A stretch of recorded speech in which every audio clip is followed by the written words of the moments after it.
Testing 1 2 1 1 8 7 4. We're about to make a video.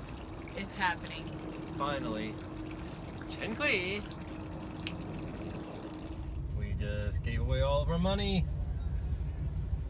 We just sent both wire transfers to buy our next boat. Woo woo! Ah! We're excited.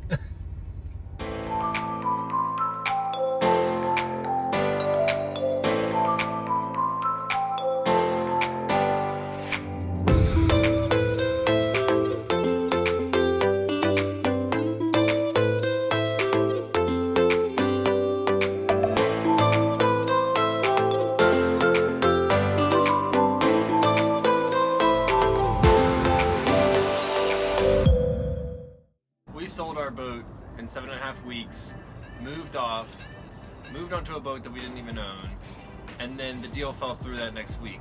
So, what not to do when buying a new boat?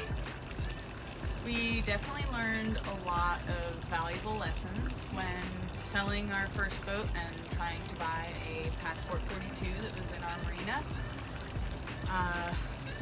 You want to start? Yeah, so I think the first one is trust your gut. Trust your gut, listen to your peers, and really recognize those red flags and don't just ignore them. We definitely wanted to buy a Passport 42 and we thought the boat was perfect and we did everything we could to make that happen. We didn't realize it at the time, but you know, Jack was feeling sick every morning, couldn't sleep.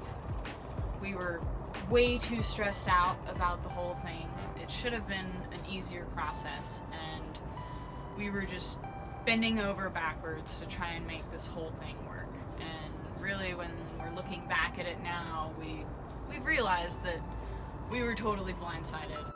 Also, don't do any work on the vessel before you actually own it. When somebody says, "Oh, well, you know, just trust me, this will all work out." We'll be flexible. We'll be flexible. We'll figure the price out after we're done. This kind of thing. That should have been the first. I mean, I should have walked away immediately after that. Luckily, my grandfather had a great place for us to stay while we were looking for our next boat. Those 3 months felt like Forever. years. I mean, living on land and commuting in traffic and looking, like scouring the internet for hours and hours and hours a day, every day, to just run into the same plastic boats. It was really discouraging. As the search went on, luckily we got to spend some quality time with Grandpa John and listening to stories about Sonia's relatives. Well, he went to sea before World War One, when he went as a cabin boy on a boat. So he had. So the next, I think I would say, have everything in writing. You know, it doesn't necessarily have to be like lawyer jargon and stuff, but if the plan changes, like we had something written down in an agreement between the previous owner and us, and then a week later it was modified, but we didn't modify the writing. Throughout this whole debacle, all we really wanted to do was get back to our happy place on the water. We definitely learned a lot of valuable lessons, and just because you really, really want something doesn't mean you should have it. Sometimes there's something way better just sitting around the corner, and if you don't look and be open to other options, then you might never get that other opportunity. So Turns out our other opportunity from around the corner was a 1986 Passport 42.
not to do when buying a Passport 42 or any boat. Yeah, for any boat.